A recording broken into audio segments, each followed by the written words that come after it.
souviens quand j'étais petite avec mes cousins l'été, on allait faire des immenses tours dans la campagne là. Ouais, c'était génial. Ah, ça faisait du bien, on était sans les grands et tout. Non, c'était vraiment la liberté. Bah moi, en France, j'habitais en immeuble et j'avais jamais le droit de sortir. Quand j'avais 14 ans, mes parents m'ont offert un grand toit. On avait fait des sorties à vélo, parfois à la campagne. Il fallait repartir de vélo. On avait 4 étages pour aller escalier. On a fait ça la dernière fois. Ouais, donc ça c'est quand on est enfant, on apprend tous à faire du vélo, mais dès qu'on passe à l'âge adulte, qu'est-ce qui se passe? Il n'y a plus personne. Donc dans les pays nordiques, au nord de la France, on a l'impression que tout le monde a gardé son vélo. Les Anglais, les Russes, Qu'est-ce qu'il faut là? T'es pas timide, ça va. Mais ouais, à partir d'où d'après toi ça s'arrête quoi? La frontière entre ceux qui font du vélo et ceux qui font pas de vélo. Parce qu'apparemment les latins ils aiment pas trop ça. il paraîtrait qu'il y a une petite ville en Belgique où la frontière passerait. On a trouvé la ligne de démarcation entre les pays du Nord où l'on roule à vélo, malgré la pluie, le froid, etc. et les pays latins où l'on roule enfermé dans sa voiture, mais avec la clim. Elle se situe entre la Belgique, non, elle se situe en Belgique, entre la Wallonie et la Flandre, à Malines, en Flandre. Tout le monde roule à vélo, y compris les jeunes. À 3 km de là, à Bruxelles, seuls les bobos sont à vélo, les ados préfèrent la mobilette. Alors vous avez l'air d'y les connaître. Dans quel pays, d'après vous, fait-on le plus de vélo? Aux Pays-Bas, en Allemagne ou en France? Aux Pays-Bas. Ah! Et combien de personnes? Combien de pourcents? 35% et demi. Vous êtes pas loin, on est pas loin des 30%. Ouais, évidemment, c'est bien plus facile dans les pays plats. Hein. Et le deuxième pays? L'Allemagne. Pas mal. Combien? 20. Ah, un peu moins, on est à 15%. Et la France? 2. Non, quand même. On est à 3, presque 3%. Ah, c'est quand même pas mal. Hein. D'ailleurs, moi j'aimerais quand même rajouter quelque chose. Il n'y a pas de mauvais temps, mais il n'y a que des bons habits. Et ça, les pays du Nord, eh ben, ils sont bien équipés. Voilà. Ouais, mais alors attends, tu parlais des pays plats. Est-ce que l'Allemagne croit vraiment que c'est plus plat que la France? Ensuite, en France, on a quand même des endroits bien plats. Il y a le bassin qui il y a le bassin parisien déjà. Il y a le bassin d'Aquitain. Il y a le bassin du Pau. Alors, on a beaucoup rigolé parce qu'on ne sait pas où c'est le bassin du Pau. C'est près de l'Italie, le Pau c'est le fleuve italien. Ah, c'est pas du tout. Qui part dans le Piémontais. Mais c'est près de l'Italie, ouais. Petit mollet.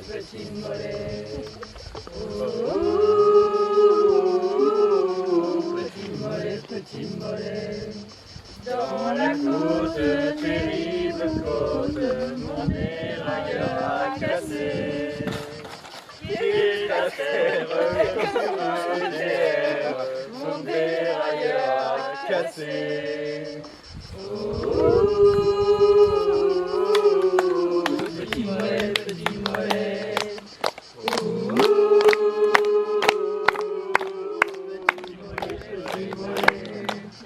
Dans la côte, terrible côte, je me suis mis à rêver de mon cœur et d'hélicoptère, je me suis mis à rêver. Petit mollet, petit mollet. Petit mollet, petit mollet. Cette côte, terrible côte, me suit dans mon sommeil. Dans mon lit à écho ravi, cette côte me poursuit. Petit mollet, petit mollet, petit mollet, petit mollet, petit mollet. Petit mollet, petit mollet. Bravo!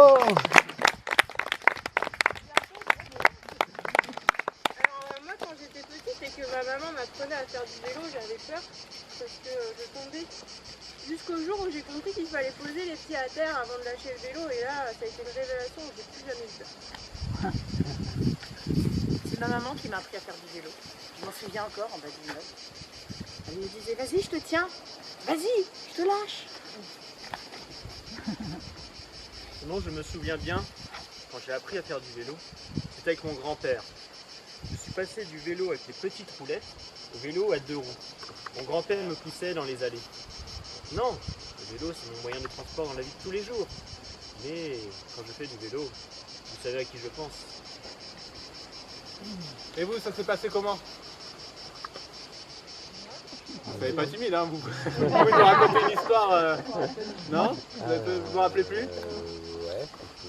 Alors moi, comment ça s'est passé? Ah ouais, c'est chaud hein, comme séjour. Bah voilà, c'était sur une route goudronnée. Et puis, comment? Je dis on n'entendait pas, maintenant ça va mieux. Ah ouais, non, ça marche. 1, 2, 3. Alors, comment ça s'est passé? Alors, c'est comme c'était hier, quand j'avais 21 ans. En fait, je devais avoir 5 ans et puis voilà, donc je suis monté dessus. J'étais là, waouh, quelle liberté de pouvoir avancer. Mais j'avais un peu peur parce que c'était un endroit où il y avait, c'était un peu en vide, donc voilà, c'était un peu dangereux. Et puis après, en fait, j'habitais à un endroit, donc c'était sur les hauteurs, donc c'était chouette, mais chaque fois elle fallait remonter, il y avait une grosse côte pour remonter. Voilà. D'accord. Merci pour ce témoignage. Alors, Autre témoignage. elle dit que sur son vélo. Moi, il y avait les petites roulettes. Après, on a fait plusieurs jours avec les petites roulettes. Après, on a enlevé les petites roulettes. Et après, je suis trop allée sur mon vélo. Merci. Donc effectivement, souvent on commence par la marche quand on est enfant. Et puis on s'aperçoit qu'on peut aller un petit peu plus vite, un petit peu plus loin, donc on prend son vélo. Et effectivement, Julien en a parlé, ce fait d'aller plus vite, plus loin, on a un sentiment de liberté. Parce que c'est vrai que le vélo c'est accessible à tout le monde, il n'y a pas besoin de dépenser des fortunes. Puis l'avantage c'est que ça n'utilise pas d'essence, donc c'est écolo, écono.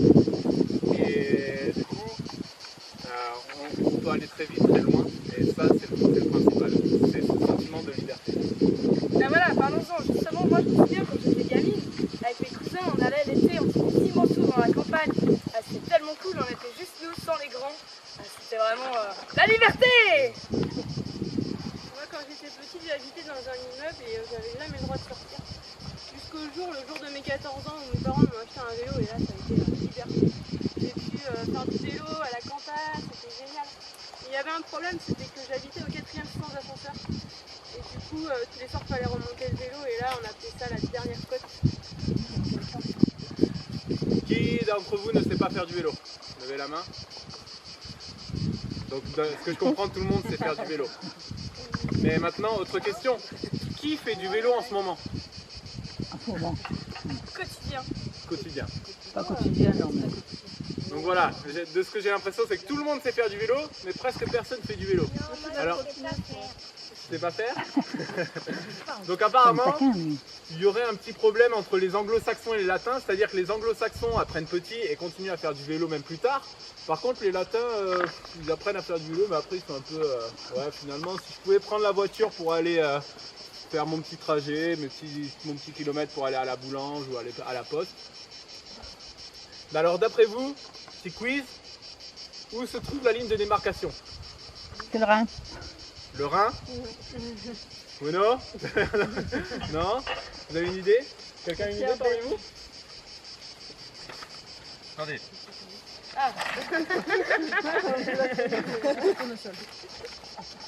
Il roule à fond sur toutes les routes. Il brûle de l'essence, du mazout. Il brûle de l'essence, du mazout. Ils sont dopés au pétrole, parole, parole. Ils sont dopés au pétrole. Tu crois que pour te déplacer, la solution c'est de foncer. La solution c'est de foncer. Abandonne le gazole, parole, parole. Abandonne le gazole. Il y a des tarés, il y a des obtus. Il y a des tarés, il y a des obtus. Qui croient très fort que notre salut. Qui croient très fort que notre salut. Et dans la croissance folle, parole, parole. Et dans la croissance folle. Tu peux envisager mon cher. Tu peux envisager mon cher. De mettre ta caisse en fourrière. De mettre ta caisse en fourrière. La pauvre vieille bagnole, parole, parole, la pauvre vieille bagnole. Fais ta révision musculaire. fais ta révision musculaire. Ce sera vraiment salutaire. Salutaire. Préparez des guiboles, Parole, parole, pour préparer des guiboles. Viens donc rejoindre l'alter-tour. Viens donc Rejoindre l'alter-tour. pédaler 10 000 fois par jour. Pédaler 10 000 fois par jour. parole, Parole, parole, dans la grande la console.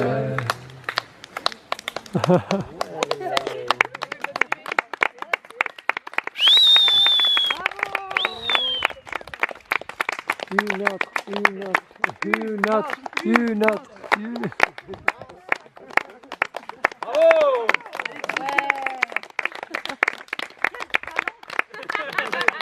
Ça a été écrit tout au long de l'année en fait, par les volontaires de l'alter-tour qui participent. Une autre. Au fur et à mesure des étapes, il y a des volontaires comme nous qui s'approprient un peu le texte et qui le présentent.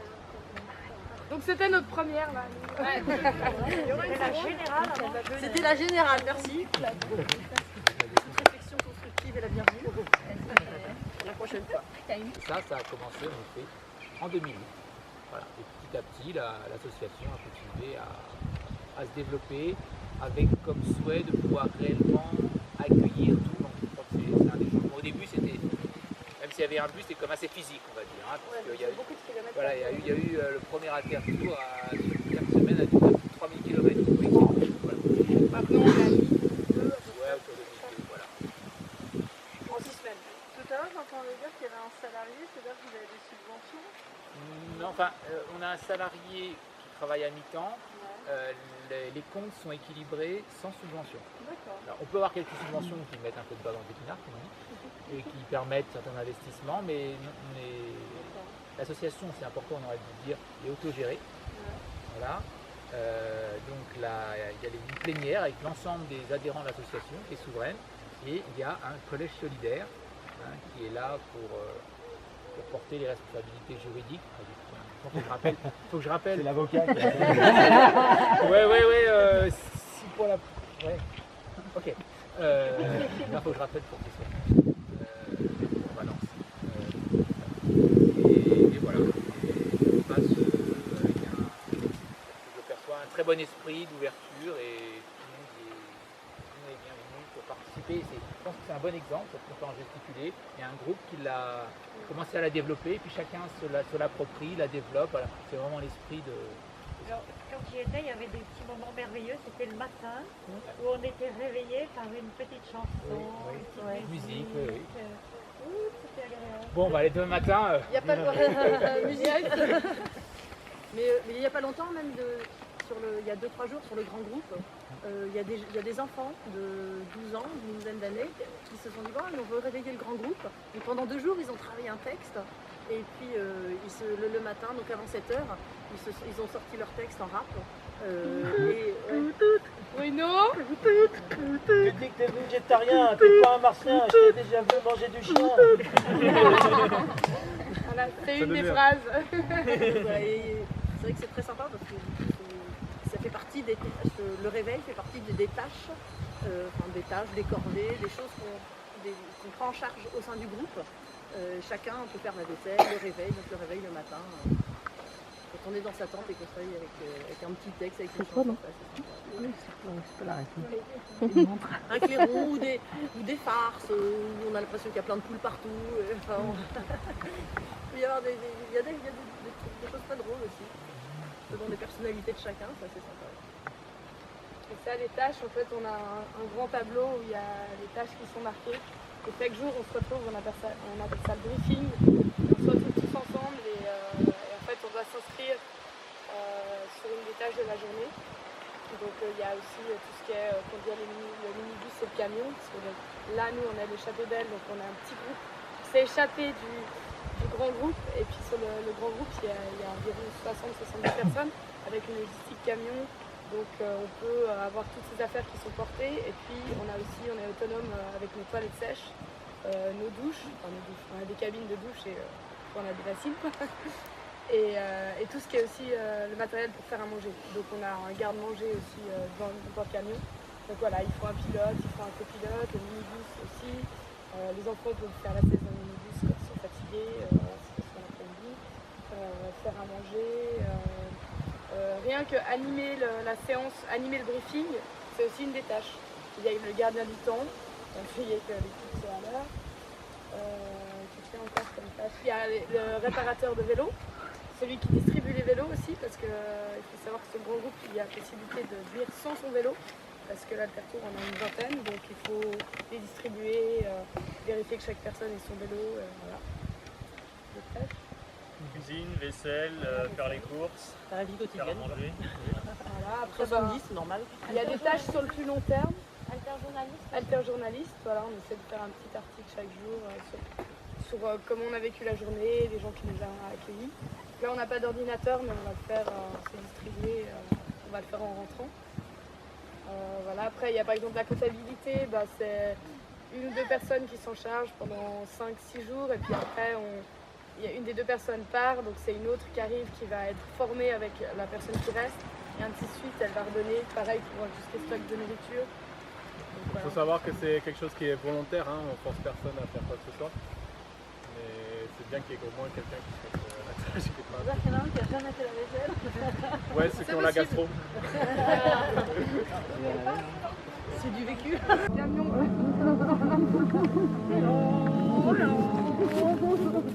C'est quoi le bruit du vélo?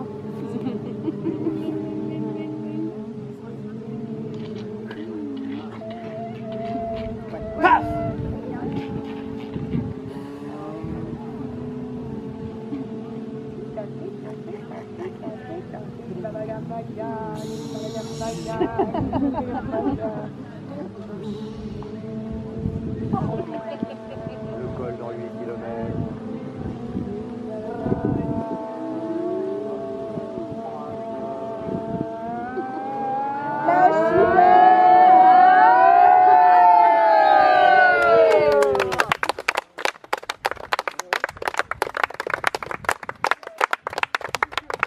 Le spectacle, je demande ce que c'est. Ouais, c'est clair. Je suis sûre de vouloir partir. De toute façon, il faut partir un jour. Partir un jour. Non, t'as pas l'air super déçu. Alter tout. Tu peux encore rester la soirée. C'était juste un entraînement, au revoir. Ah non, attendez, parce que Florence, tu es enregistré en vidéo, tu peux parler à la caméra. Ah non. Ouais, c'est ça.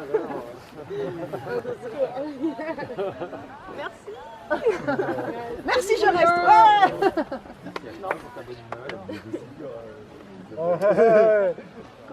Je négocie dur. Non, je négocie pas, je propose.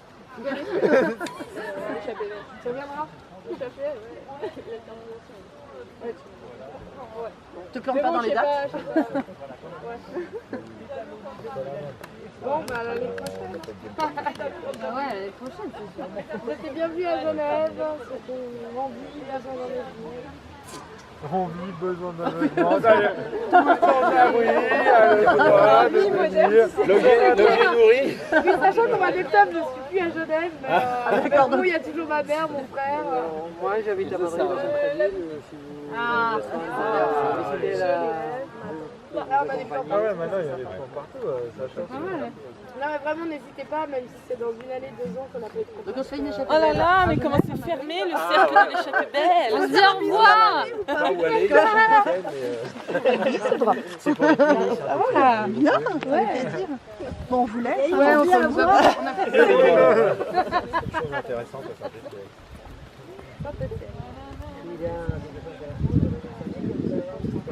Il y a tes amis. Ah oui, c'est vrai qu'on a rencontré. Sans problème. 12 minutes. C'est où par rapport à Lyon? C'est à 53 km au sud-ouest.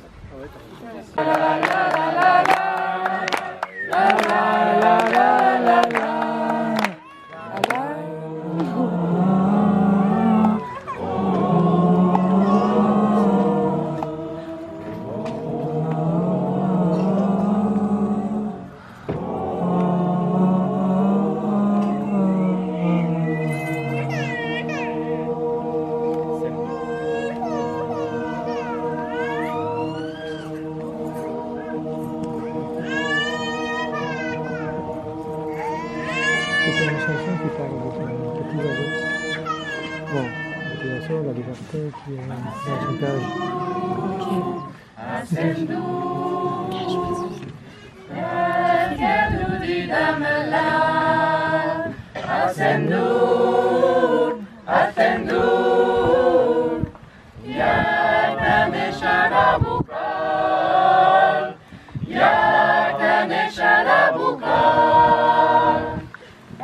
Endu ayeri, sitawari shibudi, yakne nisneni.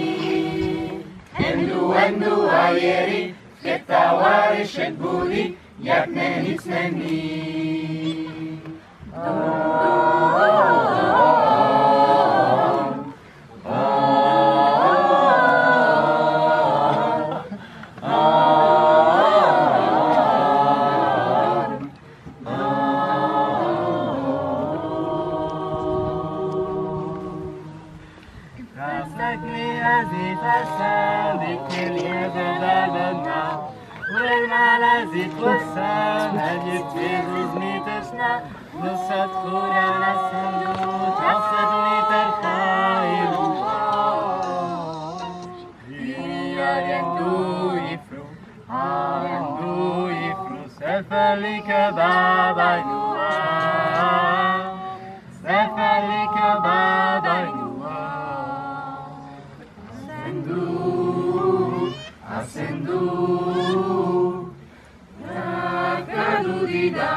Endu ayeri, ketawari shibudi, yakne nisneni.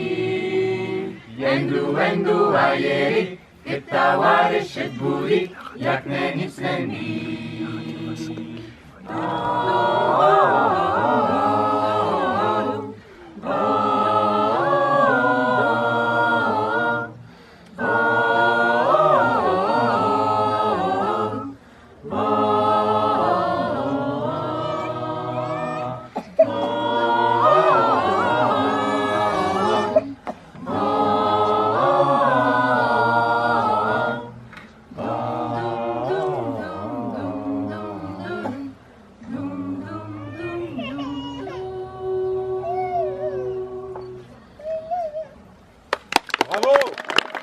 J'avais la dernière